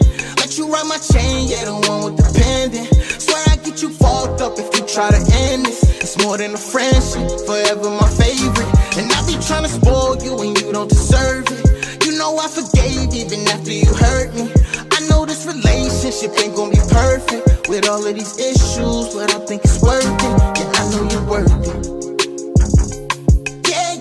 Yeah.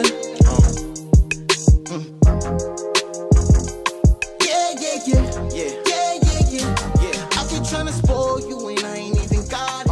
I come out my pocket and you be out of pocket. Turned you to a starlet, tripping you a false.